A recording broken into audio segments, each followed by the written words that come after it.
Good morning. Good morning and welcome to the Ventura Center for Spiritual Living. I'm Reverend Bonnie Rose. It's great to see you here today on this cloudy day. Let's stand up together and we'll sing our congregational song, which is Use Me, and you'll see it on the left side of your... And so it is, and so we allow it to be. As we breathe deeply and let ourselves move into the heart space, as we listen to the words of our sacred reading. From Tasha Silver, author of It's Not Your Money, the Change Me Prayer. Divine Beloved, change me into someone who can give with complete ease and abundance, knowing you are the unlimited source of all. Let me be an open conduit for your prosperity. Let me trust that all of my own needs are always met in amazing ways, and it is safe to give freely as my heart guides me. And equally, please change me into someone who can feel wildly open to receiving. Let me know my own value, beauty, and worthiness without question.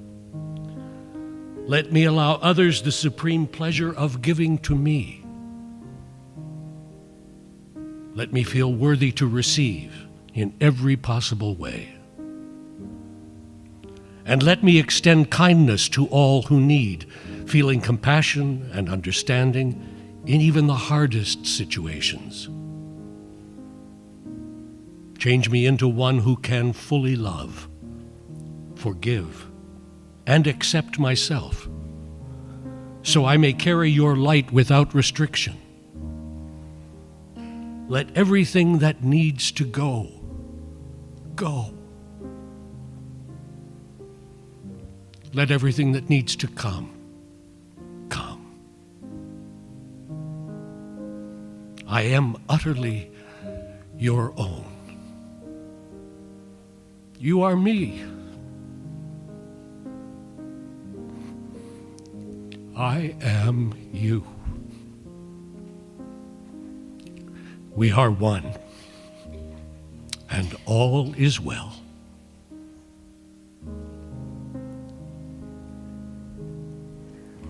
And so it is.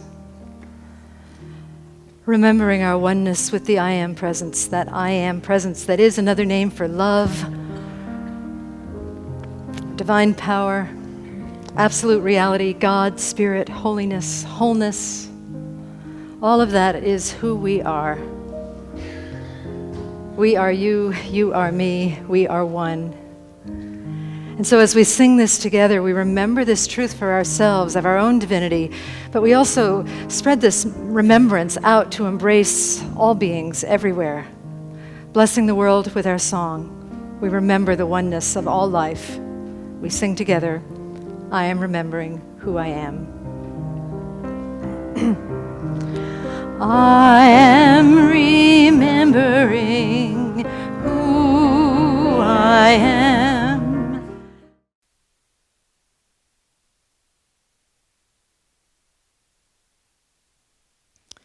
Resting in the presence of beloved love as beloved love. Let us breathe in deeply. And then exhale, opening our eyes in love and in service to what is, as it is, and so it is. Holy Spirit comes, dwell within, dwell within. Holy Spirit come, make your home in me.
Hello, good morning, everybody. That beautiful song was written by our very own David Kerrigan.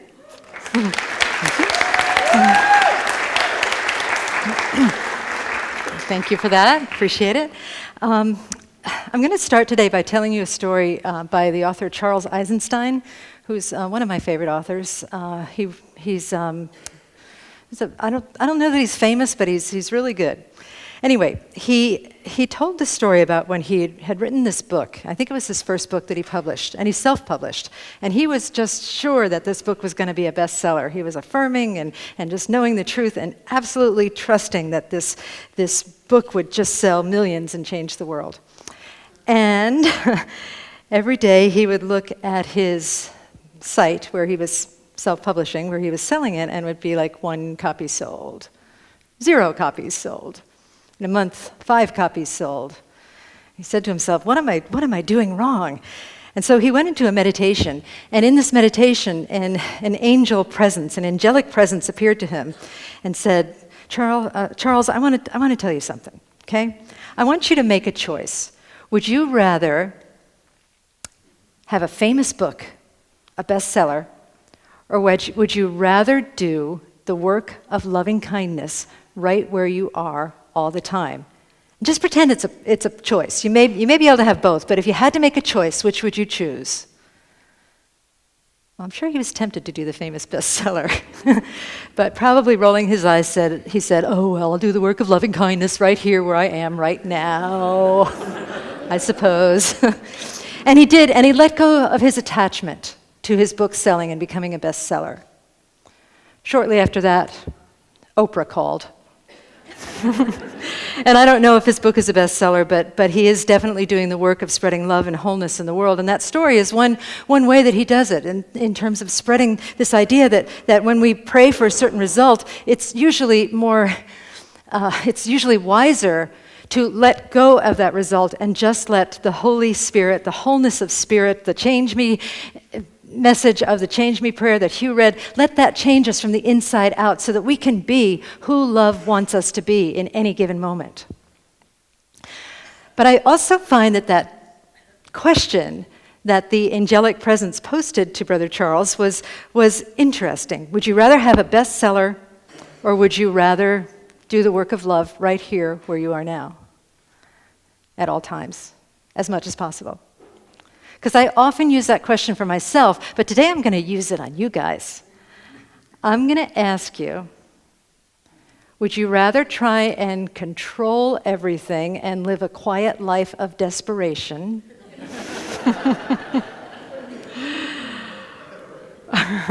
Or would you rather just let go, surrender, and trust?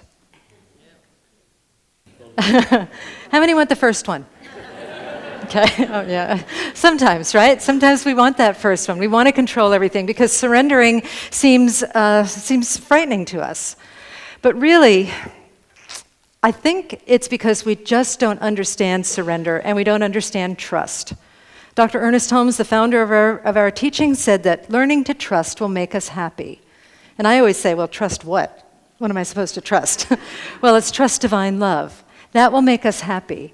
Trust the yearnings of our soul, the divine love manifesting as each of us. That will make us happy. Trust this greater vision for the world of the work that you must do, all that you must do to bless all beings. That will cause deep and powerful happiness, much more happiness than we could find if we were living that life of quiet desperation trying to control everything, all right?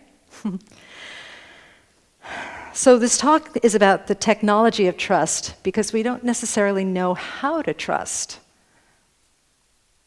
Does anybody remember that old television show? I'm dating myself here. Some of you are far too young to remember this TV show, but that TV show called It's About Time.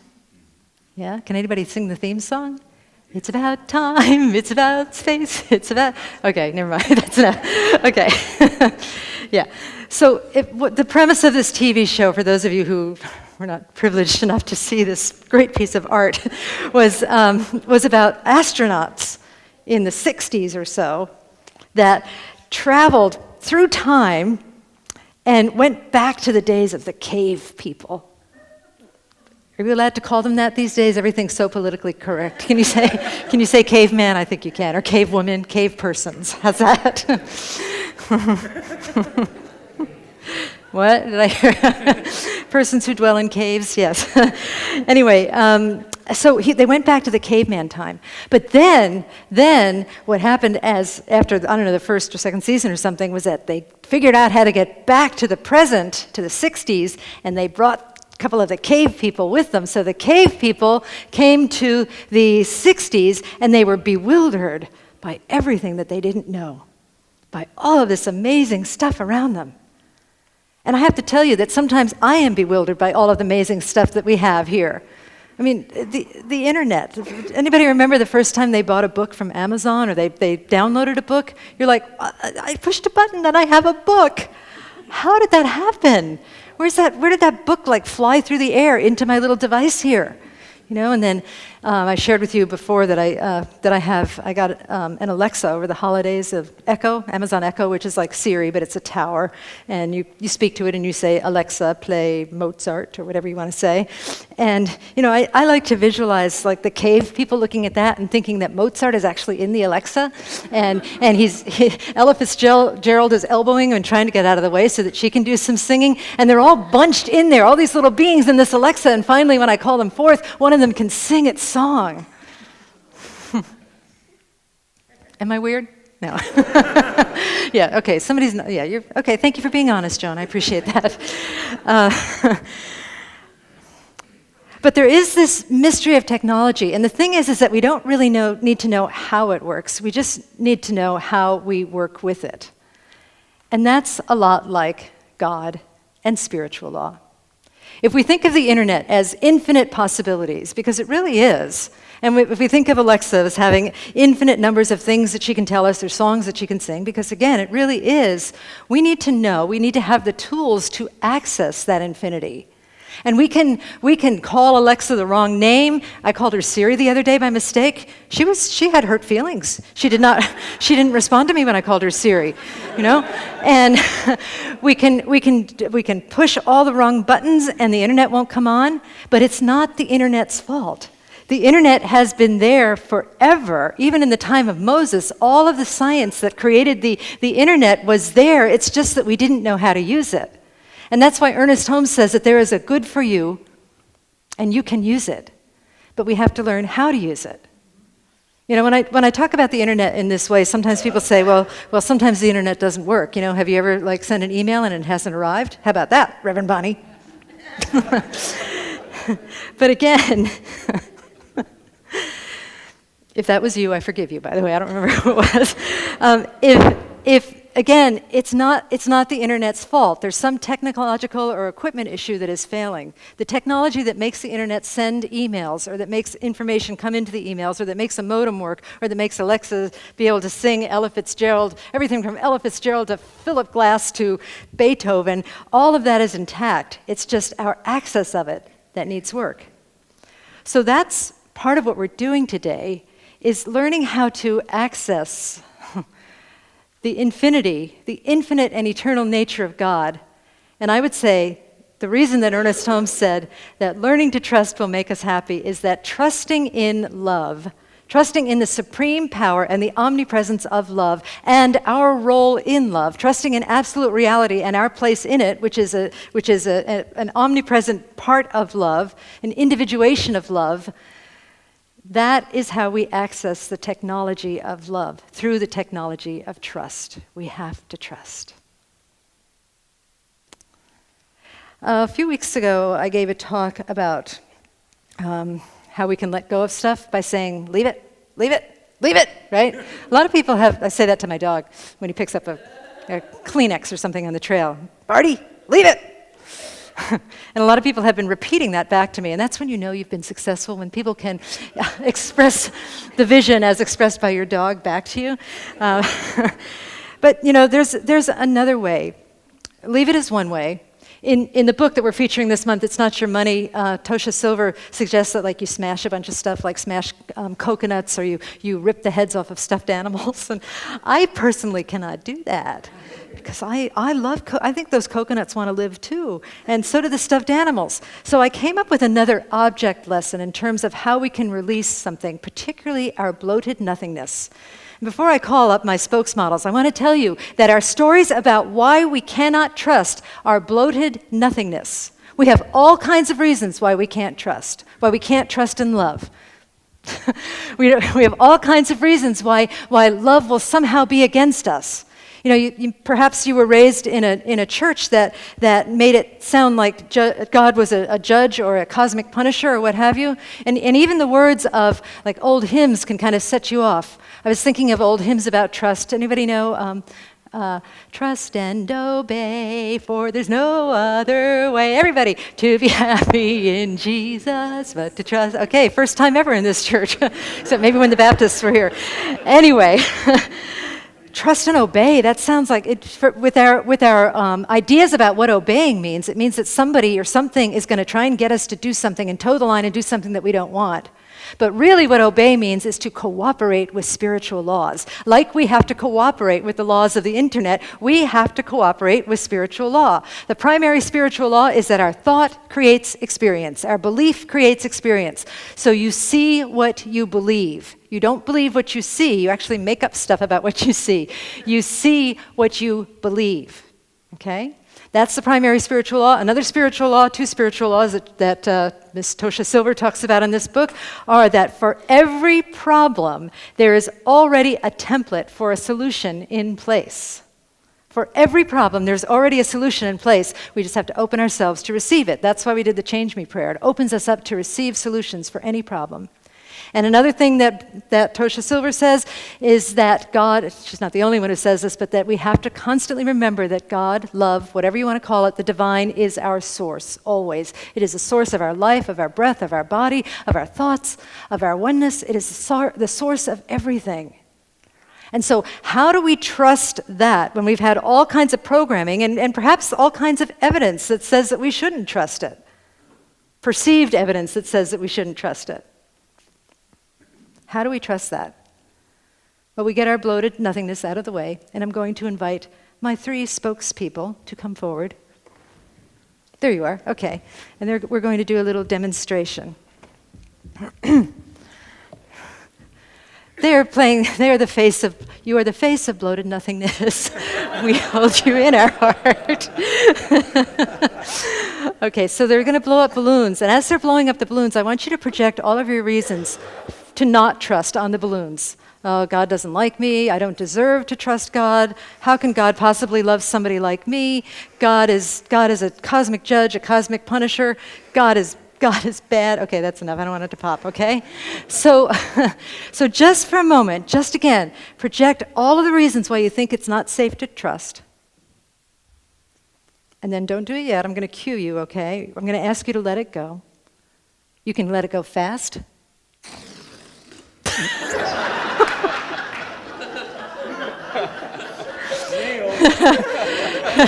Yeah, you can let it go slowly over time.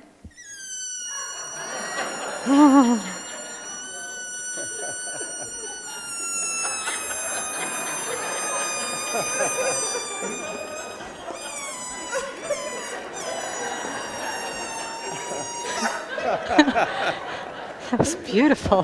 That's beautiful. Good one. He practiced that. Or you can pop it with a heart pin. I'm scared. Okay, let's give our friends a nice round of applause.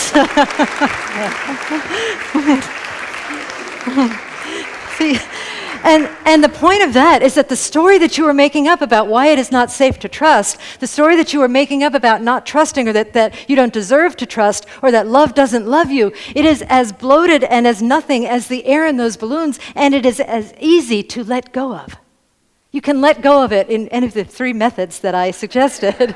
If you do the third one, you need to get another balloon, another consciousness. But the balloons that were not popped with a heart pin, they can be filled with a different story. So if you would, in your mind, just let go of these old stories if you haven't already, and then just imagine the exhalation of God's love into your new story and what that looks like for you. Pick the best possible thing you can. The best possible thing you can. Now, I have to have just a tiny caveat about trust.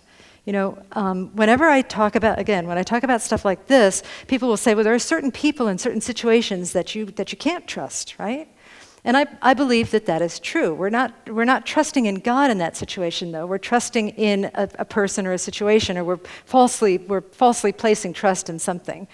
I was hiking the other day with somebody, and my dogs have a reputation for being kind of rowdy, particularly the younger one, and there was a couple of coyotes in the vicinity, and my little dog, Sarah, well, she's not little, but she's younger. My younger dog, Sarah, has gotten bitten by a coyote in her bottom. Nothing fatal or anything or drastic, but you know, we were concerned about walking towards the coyotes.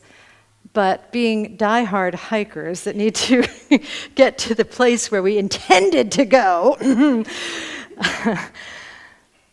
we decided to push on anyway, or at least I decided to push on anyway, and I dragged my companion with me, and I said, I'm invoking the laws of divine protection. And then I thought for a moment, and I said, of course, the laws of divine protection are no match for my stupidity in this situation. But so instead, after I realized that it might not be wise to walk where the coyotes were, I just went in and just very, very subtly went in and just was like, is this going to be okay? Ask God, is this going to be okay? Change me into someone who can let go of walking to that particular signpost if I need to be. And my instinct, my intuition, and divine love said, it's fine. The coyotes will leave you alone. And they did, and all is well. So there are places where you might be tempted to trust in a human factor or in something in the world. And again, that's where you turn within and ask Divine Spirit to turn you into that being that trusts the truth beyond the facts. And see if you can trust that there is always a bigger picture at play, and see what your role in it might be. It might be speaking up, it might be standing down, it might be resting, it might be coming forward. But trust will tell you what to do. A few other ways to invoke trust. In that book, and it's Not Your Money by Tosha Silver, in that book she has 5 techniques for invoking trust. And I really believe that all of this, you know, it seems like a to-do list, and it seems like it might be a chore, and it's probably nothing that you haven't heard before, but it's all about getting ourselves to a place where we trust the universe. And some of them are a little different. You know, as I was thinking about these 5 things that I'll share in a moment, I was thinking about back when I lived in New York, and I was a professional singer, and I had this friend, beautiful voice, and she was really, really good at singing Bach. And my opinion of Bach is that he hated women because he makes these really long lines that you can't get through without taking a breath. Probably writing for string instruments, you know, spoiled them for singers. But my friend could do it. And I asked her, how do you do that? How do you make it through these Bach passages when they're so long? And she's like, yeah, I know they're long and I know it's hard, but I just try and think about something else. She's not sitting there thinking, I'm going to run out of breath. She's thinking about, I wonder what I'll get at the grocery store today. Something else. And I think that's what these techniques that I'm going to share with you are about. They are giving us something to do while our consciousness matures into the place where we can trust Spirit infinitely and endlessly and abundantly, trusting love. I've talked about 2 of them before, so I'm not going to go over them all again. The first one is offering our lives to the divine. That's why I had Hugh read the Change Me prayer so beautifully. Thank you for that. Read the Change Me prayer. That is a prayer of offering our lives to the divine, asking love to change us into who we must be in order to fulfill divine purpose, our soul's purpose, to bless all beings. All of that is part of the Change Me prayer. And one of the reasons I had him read it in church is that now we have a recording of it. So if you want to listen to it every day and let that Change Me prayer enter into you, just go to our website, www.VenturaCSL.org, and scroll over on the top bar to where it says watch, read, and listen. It'll be posted in the read part, and you can listen to it. No, you can watch it in the watch part, okay? So that is there available for you. A few weeks ago, I talked about complaining. Tasha Silver suggests that in order to trust, we need to let go of complaining. Complaining is a lot of hot air filling a balloon that is not serving us. Complaining is bloated nothingness. The complaints that we tell ourselves over and over again. You can go ahead and pop that balloon or let out the air or let it out fast or slow. You can just let go of complaining and find something else instead. Another thing that Tasha Silver invites us to do is to clean our space, to find something to clear, to take out all the bits and pieces of things that we've been clinging onto for years, and just ask Spirit to guide you. What is the next space I'm supposed to clear? You know, I cleared a space the other day that I didn't even know was there. I was getting something in a closet, and I noticed Hugh had a box of shoe polish, and I cleared it out. And it was so much fun. Not all of it. I asked him, you know, what he wanted to keep, but I got to throw out a lot of shoe polish from the 60s, you know? It was really great. And what's really great about the clearing thing is that you start to notice your addiction to stuff, your attachment to stuff. You start to notice where you're holding on. You know, there are things where you debate, should I throw this out, should I not? And again, turn to Spirit. And sometimes it's really surprising to what we're clinging to. Let me show you something that I was clinging to that I had trouble with letting go of, but I think I'm going to do it now. This.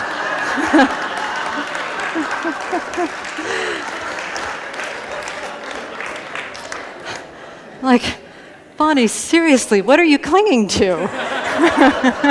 It's not a good look for you, you know? So if anybody wants it, Russell, I'm happy to give it to you. Okay. Should I throw it? Ooh, throw in the wig. Okay, there you go. Oh, perfect. All right. Will you stand up?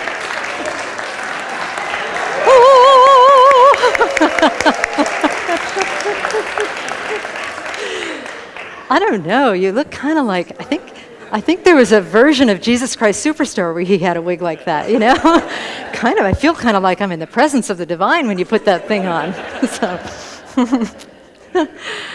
So there's that. I can't really top that, what Ian did, but the other two things are to look at gratitude, to start being grateful for everything. And ultimately, you'll see that your gratitude multiplies, and ultimately, you'll see that you're grateful for even the things that are challenging. I've had more and more experiences recently of counseling people that are actually grateful for the adversity that comes into their lives because it stretches them into a greater heart space. And they know that they can use the information that they have in order to help somebody else someday. So there's that. And then the other thing is, so there's being grateful, and the other thing is being open to receive. If you would, just spread your arms out, try not to hit anybody, and say, I am open to receive. I am open to receive. I am completely open to receive. I am open to receive amazing love. Yes, you are. And the only thing standing in the way of our ability to receive amazing love is, again, think of the internet. The technology of the internet was always there. It was always worrying away, not worrying, but whirring away under the surface of things. And we just needed the tools in order to access it. Your willingness to say, I am open to receive amazing love, and to say it over and over again. It's rinse and repeat, say it over and over again, because there are many messages in there that say that for some reason you're not open to receive. Say it over and over again, and then you will start to notice something amazing. One of the amazing things is that you will receive amazing love. But the other amazing thing is that you will see that amazing love was always there, and you just didn't see it. I shared this with class the other day, and I'll share it again. I was in a rush trying to feed my animals and get to work or something, get to do something else, some task that I had, and I just was going, my animals are a little bit far from our back door, and I was going back and forth, and I needed to go in again to get them something green to eat. This is my rabbit and my guinea pig. And I just said, oh man, I don't want to go back in the house again. I'm open to receive amazing love. And I looked down and the mint had started growing in our yard, and I picked mint for them and gave it to them. And it made me think, it made me wonder, how much other stuff am I missing simply because I forget that I am open to receive wonderful and beautiful things? You know, what it boils down to, I think, is deciding that the universe, yay, the universe, talk about receiving, right? That the universe is an amazing place. I love the quote where Albert Einstein says, we have to decide whether or not the universe is friendly or unfriendly. And I certainly have had that experience, you know, when I thinking about the early days of church, and I had the idea that the universe was unfriendly back then. And not only that, but it went into different parts of my lives, like my relationships and my work life and my relationship with the church. I felt like, and I wasn't even able to consciously articulate this, but I felt like, yes, I know, it was awful. It was awful. I felt like it was an unfriendly space, not because anybody here was unfriendly, but because I was looking for rejection. And when you look for rejection, you will find it. And I did find it. I found a lot of it. and I was also looking for the other shoe to drop, like I was going to mess up somehow. So the church didn't feel like it was a safe place. And finally, not so long ago, actually, it took me a while to come to this conclusion. I just decided to start saying, this is a friendly church. I work in a friendly church. And it just was an amazing transformation of feeling so much more at home and so much more at peace and so much more willing to be vulnerable just by saying, I live in a friendly church. I work in a friendly church. And I had all kinds of insight, all of the stuff I just shared about why I was blocking the friendliness, why I was blocking the love, why all of those things didn't feel like they were coming into me. But the thing is, and this is really, really important, the thing is that I did not have the insight until I was able to trust enough to step off that cliff and say, I work in a friendly church, without knowing why. We have to trust first, and then we get the answers. You know, it's one of those things where I think our separate self is saying, yeah, I'll trust when you give me something to trust. No, no, we trust first. We make the first move, and then the universe rushes in and blesses us in miraculous and amazing ways. So let us trust now, and let us pray.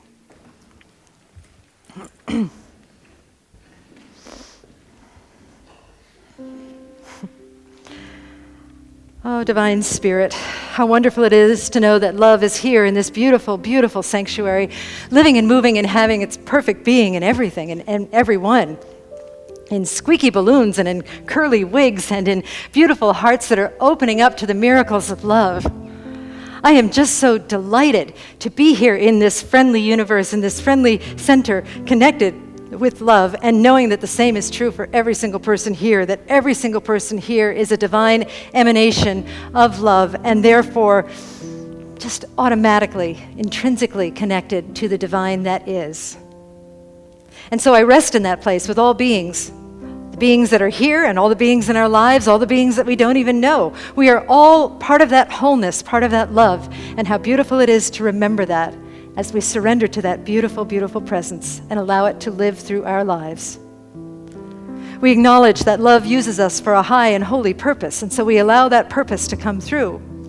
We acknowledge that love changes us from the inside out, and as we change, the world changes. We acknowledge that we do this work not only for ourselves, but that we lead with inner transformation. And so as we are able to trust and allow more love in our lives, the same is true for all beings everywhere. We are creating drops in this ocean of trust and in this ocean of love, and how wonderful it is to participate in all of that. I am so grateful for this teaching, for this center, so grateful for this path to God as I bless all paths to God. I bless churches, synagogues, temples, mosques, ashrams, agnostics, fundamentalists, atheists, anybody I haven't named. And I most certainly bless the transformation that I know has occurred in us, not only individually in our personal lives, but that which we take out into the world and that which we hold tenderly here in this sacred community. We are simply so blessed, and with a heart filled with blessedness, I release these words into the divine mystery, and together we say, and so it is. I am so blessed. I am so blessed.